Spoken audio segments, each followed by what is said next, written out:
Hello everyone, I am Sanjay Dhivar and most welcome to all of you on my YouTube channel Study Style. And today I want to teach you the basic concept of spoken English. जी हाँ दोस्तों, आज मैं आप लोगों को basic concept जो है वो इंग्लिश स्पोकन का वो सिखाने वाला हूँ, क्योंकि मुझे पता है ये वीडियो आपके लिए काफ़ी स्पेशल होने वाला है। वो क्यों आपको पता है? क्योंकि यहाँ मैं आपको 10-20 सेंटेंसेस जो है वो रटाने वाला नहीं हूँ कि ये नहीं है कि 10-20 सेंटेंस दे दिया और इसको आप रट लीजिए और यहाँ यूज़ करिए वहाँ यूज़ करिए, नहीं। क्योंकि अगर आप इस तरह से इंग्लिश सीखेंगे तो आप लाइफ में कभी भी इंग्लिश नहीं सीख पाएंगे, क्योंकि ये बात मुझे भी पता है। और चलिए मैं आपसे ही पूछता हूँ कि यदि कोई भूखा आदमी आपके पास आता है और आप उसे मछलियाँ पकड़ के दे देते हैं तो क्या होगा? तो होगा ये कि वो उस मछलियों को पकड़ करके खा लेगा और उसका एक टाइम का पेट जो है वो भर जाएगा। लेकिन अगर आपने उस भूखे आदमी को ये किया कि मछली पकड़ के देने के बजाय उसे मछली पकड़ना ही सिखा दिया और साथ ही बता दिया कि ये मछलियाँ मिलती कहाँ हैं, अब क्या होगा? अब होगा ये, न ही उसे बार बार आपके पास आना पड़ेगा और न ही उसे बार बार किसी के पास जाके हाथ फैलाना पड़ेगा, क्योंकि उसको पता चल चुका है कि मछलियाँ मिलती कहाँ हैं और उसको पकड़ते कैसे हैं। तो यही बात मैं आपके साथ इंग्लिश को लेकर के करने वाला हूं, क्योंकि देखिए इंग्लिश का क्या है ना, हम लोग सेंटेंसेस कहीं कहीं से रट के उठा लेते हैं और रट लेते हैं और फिर सोचते हैं कि इंग्लिश आ जाएगी, तो नहीं आने वाला है। तो मैं आपको सिखाऊंगा कि इंग्लिश के सेंटेंसेस बनते कहाँ से, उनको पकड़ना सिखाऊंगा कि वो कहाँ से आ रहे हैं, ताकि आपको बार बार मेरे पास आना मत पड़े, इन वीडियो को बार बार ना देखना पड़े। ठीक है, so let's start. Okay, so let's see our today's topic and what we will learn today. So friends, our today's topic is subject, verb, helping verb, object, the numbers of subject and the persons of subject. So आज का हमारा जो topic है वो यही सारी चीज़ें होने वाली हैं और यही सारी चीज़ें हम आज सीखने वाले हैं। तो ये आपके लिए मोस्ट इम्पॉर्टेंस है, तो वीडियो में लास्ट तक बने रहिए। और साथ ही साथ हमारे पास जो है 3 सेंटेंसेस इधर गिवन है। तो अगर मैं आपसे ये चीज़ पूछूं कि इन सेंटेंसेस में आपको कॉमन क्या चीज़ें दिखाई दे रही है, तो एक नॉर्मल स्टूडेंट जिसको इंग्लिश नहीं आती है उसको ये लगेगा कि सारे के सारे सेंटेंसेस जो है वो डिफरेंट है डिफरेंट, मैं भी मानता हूँ। लेकिन हमें वो चीज़ नहीं देखना है जो सेंटेंस दिखा रहा है, हमें वो चीज़ देखना है जो मैं आपको दिखाना चाहता हूँ। मैं ये दिखाना चाहता हूँ कि हर एक सेंटेंसेस में जो है हमारे पास कॉमन चीज़ें हैं। जैसे कि कैसे, देखिए, आई एम टीचिंग यू, मैं आपको पढ़ा रहा हूँ। यहाँ पे लिखा है you were watching my video, आप हमारा वीडियो जो है वो देख रहे थे, मेरा वीडियो जो है वो देख रहे थे। वी विल स्पीक इंग्लिश, हम जो है अंग्रेजी बोलेंगे। तो दोस्तों यहाँ पे 3 सेंटेंस हमारे पास गिवन है और इसमें कॉमन क्या क्या चीज़ें हैं अगर मैं आपको बताऊँ कि यहाँ पे कॉमन है आई, यहाँ पे यू और यहाँ पे वी, यानी कि मेरे कहने का मतलब यह है आई, यू और वी तीनों कोई डिफरेंस नहीं है, तीनों के तीनों एक ही चीज़ हैं। और वो क्या है? वो है हमारा सब्जेक्ट। अब मुझे कैसे पता चला कि ये सब के सब सब्जेक्ट हैं? तो सबसे पहले ये चीज़ समझने का प्रयास करिए। आई एम टीचिंग यू, मैं पढ़ा रहा हूँ। यहाँ पे देखिए यू वर वॉचिंग, आप देख रहे हैं। वी विल स्पीक, हम बोल रहे हैं। तो यहाँ पे हम लोग क्या कर रहे हैं? देखिए यहाँ पढ़ाने का काम हो रहा है और इस पढ़ाने के काम को कर कौन रहा है? मैं कर रहा हूँ। यहाँ पे देखने का काम हो रहा है, कौन कर रहा है? आप कर रहे हैं। यहाँ पे बोलने का काम हो रहा है, कौन कर रहा है? हम कर रहे हैं। तो कहीं ना कहीं हम ये चीज़ देखेंगे कि सारे सेंटेंसेस में क्या है, ये काम को करने वाले हैं और काम के करने वाले को ही हम क्या कहते हैं? इसी को हम लोग कहते हैं सब्जेक्ट, यानी कि हिंदी में कहें तो कर्ता। ठीक है, हिंदी में क्या कहते हैं? इसको कर्ता कहते हैं। तो यहाँ पे ये सब्जेक्ट है, यहाँ पे ये सब्जेक्ट है, क्योंकि ये काम कर रहा है यहाँ का, यहाँ जो काम हो रहा है उसको करने वाला ये है, यहाँ जो काम हो रहा है उसको करने वाला ये है और यहाँ पे जो काम हो रहा है उसको करने वाला ये है। तो ये तीनों के तीनों काम को करने वाले हैं, यानी कि डूअर हैं, यानी कि सब्जेक्ट है। तो मेरे ख्याल से आपको सब्जेक्ट समझ में आया होगा। जैसे देखिए आई एम टीचिंग यू, मैं आपको पढ़ा रहा हूँ, तो पढ़ाने का काम हो रहा है और उस पढ़ाने के काम को कौन कौन रहा है? तो मैं कर रहा हूँ। यहाँ पे देखिए you were watching my video, आप वीडियो देख रहे हैं, तो देखने का काम हो रहा है। देखने का काम कौन कर रहा है? वो आप कर रहे हैं। यहाँ पे देखिए वी विल स्पीक इंग्लिश, हम अंग्रेजी बोल रहे हैं और अंग्रेजी बोलने का काम कौन कर रहा है? तो वो हम कर रहे हैं। मतलब जो भी काम हो रहा है उसको करने वाले जो भी होंगे उसी को हम लोग क्या कहने वाले हैं? उसी को हम लोग कहने वाले हैं सब्जेक्ट। यानी कि किसी भी सेंटेंसेस में कोई भी काम को करने वाला हो उसको हम लोग क्या कहते हैं? सब्जेक्ट कहना है। तो सब्जेक्ट आ गया होगा मेरे ख्याल समझ में। सब्जेक्ट यानी कि कर्ता और कर्ता यानी कि काम को करने वाला। ठीक है, सब्जेक्ट को क्या कहेंगे? कर्ता कहेंगे, और कर्ता मतलब काम करने वाला, ठीक है, बस इतना सा है, काम करने वाला, यानी कि कोई भी काम हो उसको करने वाले को ही हम क्या कहेंगे, कर्ता कहेंगे। मैं पढ़ा रहा हूँ तो पढ़ाने का काम हो रहा है, मैं कर रहा हूँ तो मैं करता हूँ। आप देख रहे हो, देखने का काम हो रहा है, कौन कर रहा है, आप कर रहे हो, तो आप क्या हो, सब्जेक्ट हो। मम्मी खाना बना रही है, खाना बनाने का काम हो रहा है, कौन कर रही है, मम्मी कर रही है, तो मम्मी क्या होगी, सब्जेक्ट हो गई, ठीक है। आपको आगे होगा समझ में। इसके बाद चलते हैं वर्ब। वर्ब मतलब क्या होता है, क्रिया, ठीक है।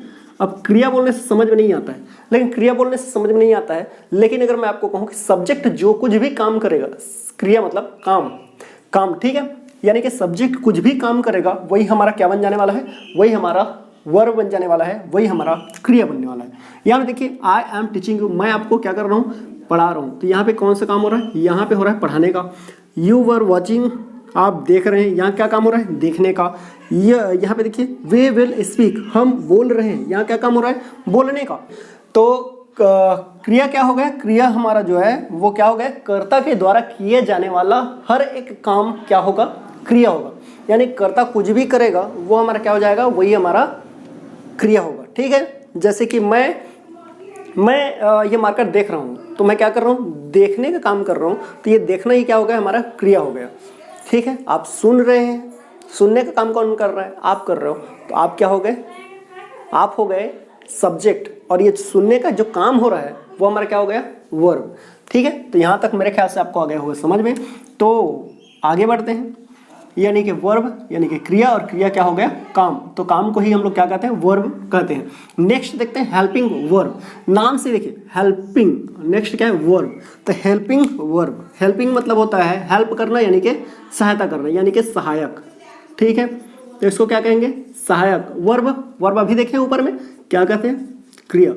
तो ये क्या हो जाएगा, सहायक क्रिया। सहायक क्रिया यानी कि देखिए, सहायता करने वाला क्रिया, ठीक है। यानी कि ऐसा वर्ब होना चाहिए जो कि मेन वर्ब, यानी कि ऐसे शब्द जो कि मेन वर्ब की सहायता करें, किस चीज में, उसके समय को बताने में। यानी कि सहायक क्रिया वे शब्द होंगे जो कि वर्ब की मदद करेंगे उसके होने के समय को बताने में, ठीक है। जैसे यहाँ पे देखिए, आई के बाद लगा हुआ है एम, यहाँ पे देखिए, यहाँ पे लगा हुआ है यू के बाद वर, और यहाँ पे लिखा है वी के बाद विल। यानी कि ये जो दिख रहा है, और ये जो दिख रहा है, और ये जो दिख रहा है, ये लोग थोड़ा हिंदी समझने का कोशिश करते हैं। आई एम टीचिंग यू, मैं आपको क्या कर रहा हूँ, टीच कर रहा हूँ, पढ़ा रहा हूँ। नेक्स्ट लिखा है we were watching my video, you were watching my video, आप मेरा वीडियो देख रहे थे। यहाँ पे देखिए, यहाँ पे क्या हुआ, आई एम टीचिंग यू मतलब मैं आपको पढ़ा रहा हूँ, मतलब वो काम अभी प्रेजेंट में हो रहा है। यहाँ देखिए, you were watching my video, आप मेरा वीडियो देख रहे थे मतलब ये काम जो है वो पास्ट में हो रहा था। वी विल स्पीक इंग्लिश, हम अंग्रेजी बोलेंगे, अभी बोले नहीं है, बोलेंगे, मतलब आगे चल करके ये काम होने वाला है। तो ये काम कब होगा उसको बताने का काम कौन कर रहा है, ये सहायक क्रिया कर रहा है, हेल्पिंग वर्ब कर रहा है, ठीक है। इसीलिए इसको हेल्पिंग वर्ब कहते हैं। क्यों, क्योंकि ये क्या काम करता है, ये वर्ब के होने के समय को बताता है कि ये कब हो रहा है, या कब हो रहा था, ये कब होगा। यानी कि कब होगा, यानी कि वो प्रेजेंट में हो रहा है, पास्ट में हो रहा था, या फ्यूचर में हो रहा था, इसको बताने का काम कौन करेगा, हेल्पिंग वर्ब करेगा, ठीक है। नेक्स्ट है ऑब्जेक्ट। ऑब्जेक्ट हमारा क्या है उसको समझते हैं। ऑब्जेक्ट कहते हैं कर्म। अब ये कर्म क्या होता है, देखिए, सब्जेक्ट कुछ भी काम कर रहा है तो वो किसके ऊपर काम कर रहा है, यानी कि उस काम का प्रभाव किसके ऊपर पड़ रहा है, इफेक्ट किसके ऊपर पड़ रहा है, वो हमारा हो जाता है ऑब्जेक्ट। यानी देखिए, आई एम टीचिंग यू, मैं पढ़ा रहा हूँ, लेकिन किसको पढ़ा रहा हूँ, पढ़ाने का असर किसके ऊपर हो रहा है, आपके ऊपर हो रहा है, आप पढ़ रहे हैं तो आप ही तो सीखेंगे ना। तो आई एम टीचिंग यू मतलब मैं आपको पढ़ा रहा हूँ तो आपके ऊपर कुछ प्रभाव पड़ेगा। यहाँ पे देखिए, you were watching my video, आप देख रहे हैं, लेकिन क्या देख रहे हैं, काम किसके ऊपर हो रहा है, माई वीडियो, मेरे वीडियो के ऊपर काम हो रहा है ना, आगे दिख रहा है। वी विल स्पीक इंग्लिश, हम बोलेंगे, क्या बोलेंगे, इंग्लिश। तो हमारा दोस्त यहाँ पे देखिए, ये यू आप, यहाँ देखिए माई वीडियो, ठीक है, यहाँ पे इंग्लिश, इन्हीं के ऊपर में काम हो रहा है। यानी कि इस काम का प्रभाव जो है इसके ऊपर पड़ रहा है, इस काम का प्रभाव इसके ऊपर पड़ रहा है, और इस काम का प्रभाव इसके ऊपर पड़ रहा है। तो ये सब हमारे क्या हो गए, ये सब हमारे हो गए ऑब्जेक्ट, ठीक है। यहाँ पे ये हमारा क्या है, ये हमारा ऑब्जेक्ट है, और यहाँ पे स्पीक क्या हो रहा है, इंग्लिश, तो ये हमारा क्या हो गया, ये यहाँ पे ऑब्जेक्ट। ठीक है, सो आई होप कि आपको यहाँ तक जो है वो समझ में आ गया होगा कि सब्जेक्ट क्या है, वर्ब क्या है, हेल्पिंग वर्ब क्या है, ऑब्जेक्ट क्या है। अब हम लोग देखते हैं द नंबर्स ऑफ सब्जेक्ट, यानी सब्जेक्ट के नंबर देखते हैं कि वो कितने तरह के होते हैं। उसके लिए मैं क्या करता हूँ, इसको इरेज कर देता हूँ, ठीक, ताकि मेरे को अच्छा से स्पेस मिल पाए और उसके बाद मैं आपको समझा पाऊँ। ठीक है, तो मैं यहाँ तक ही इरेज करता हूँ, एक सेंटेंस रहने देता हूँ ताकि इसके ऊपर हम काम कर सकें। ठीक है, अब देखिए, तो सब्जेक्ट के नंबर्स कितने होंगे, ये दो तरह के होंगे। ठीक है, यहाँ पे मैं लिखता हूँ नंबर्स कितने होंगे, दो होंगे। फर्स्ट एक होता है सिंगुलर, यानी कि सिंगुलर सब्जेक्ट, और सेकंड जो होगा वो होगा प्लूरल सब्जेक्ट।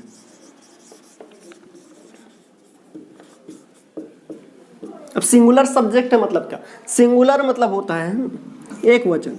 ठीक है, एक वचन, सिंगुलर मतलब एक वचन, यानी कि एक वचन वाले सब्जेक्ट को हम क्या कहेंगे, सिंगुलर कहेंगे।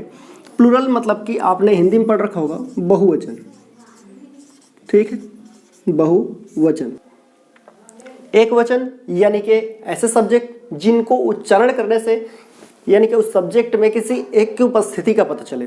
और प्लूरल सब्जेक्ट मतलब कि ऐसे सब्जेक्ट जिसको बोलने से या सुनने से हमको एक से अधिक लोगों का उसमें पता चले, वो हमारा बहुवचन हो जाएगा।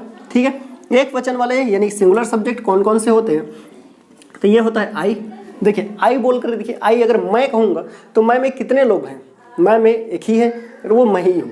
ठीक है, इसी तरह से अगर हम लोग देखेंगे तो ही यानी कि वह, सी यानी कि वह, इट यानी कि वह, और किसी का नाम, एक जने का नाम, जैसे कि राम, मोहन, सोहन, कुछ भी लिख सकते हैं।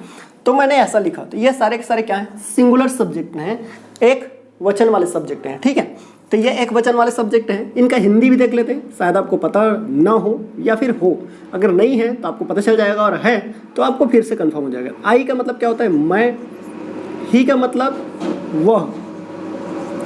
अब देखिए एक सेकेंड, क्या है, अभी भी कंस्ट्रक्शन का जो है वो काम कुछ बचा हुआ है, इसी वजह से गाड़ियाँ आ जा रही है। ठीक है, तो फिलहाल उसको इग्नोर करते हैं, आगे देखते हैं।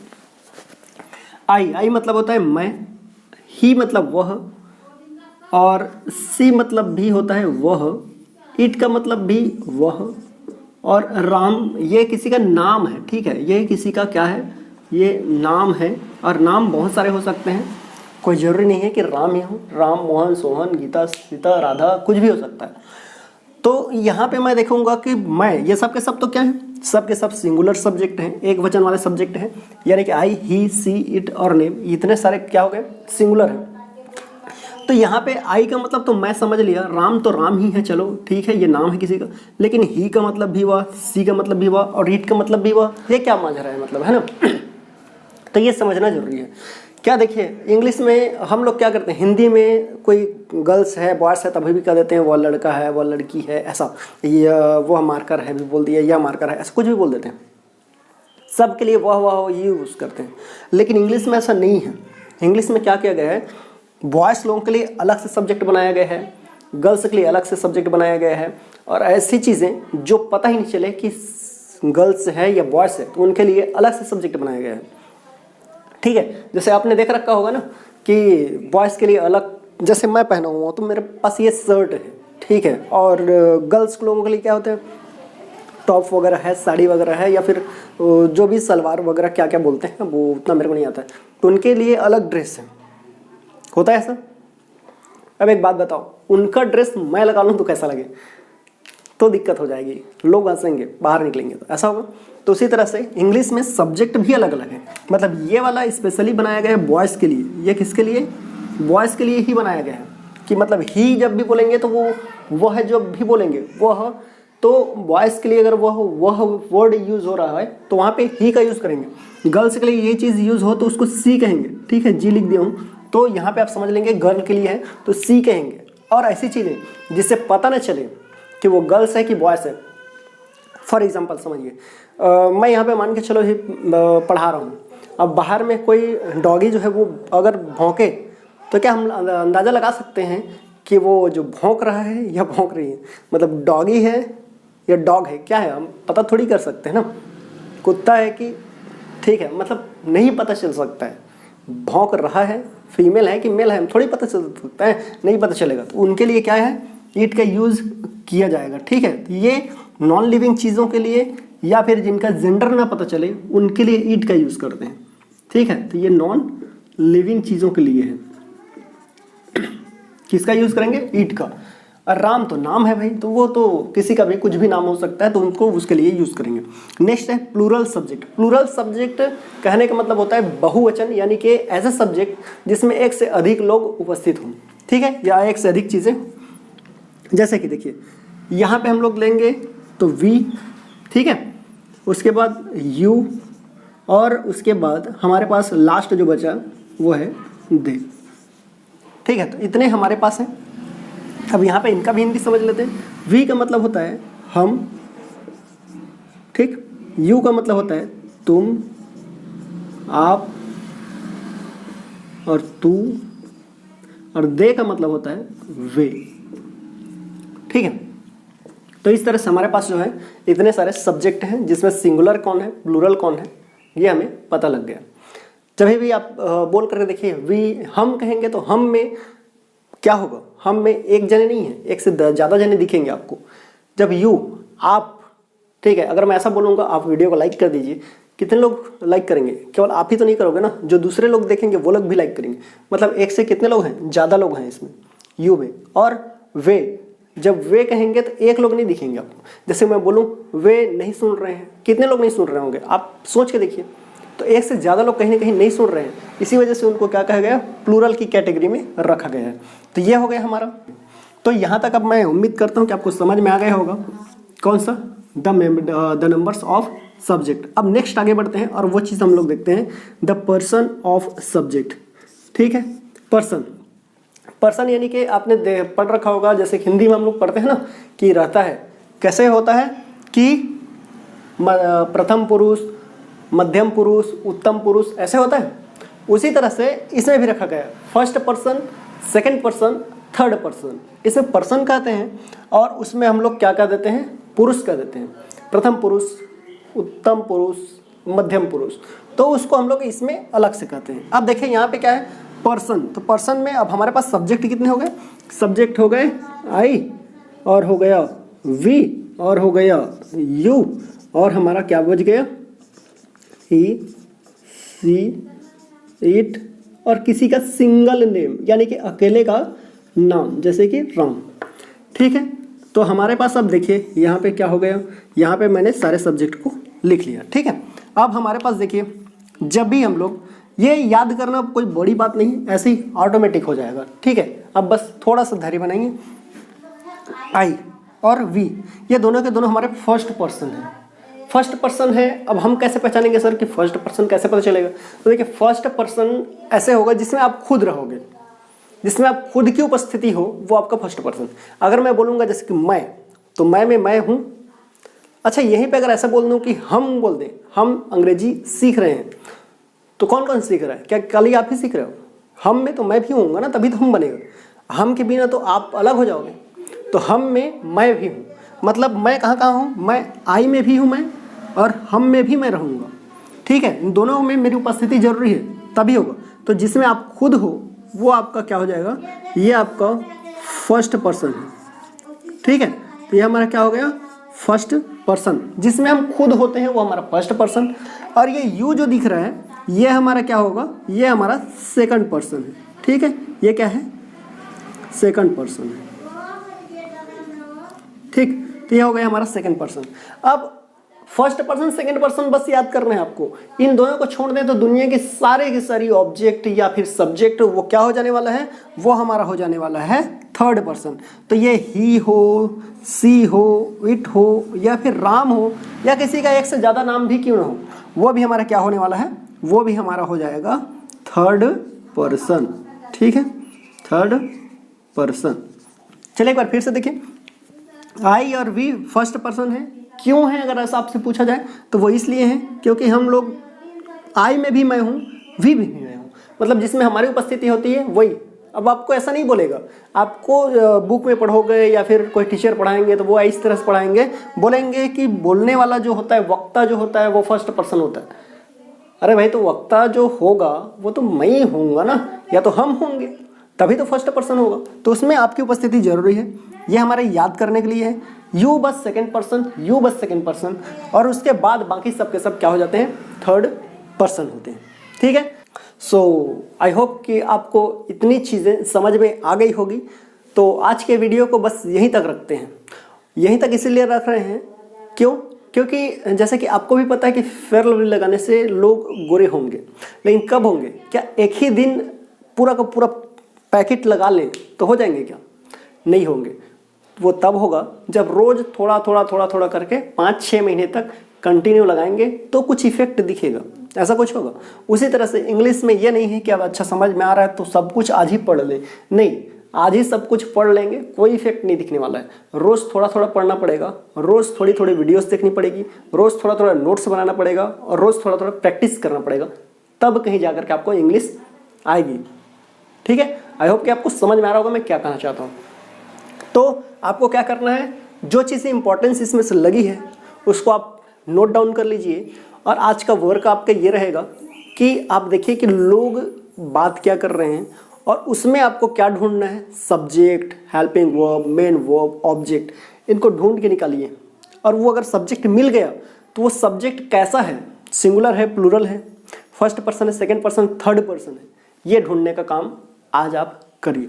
तो ठीक है, फिर मिलते हैं फिर सेकेंड पार्ट में। तब तक के लिए बाय बाय।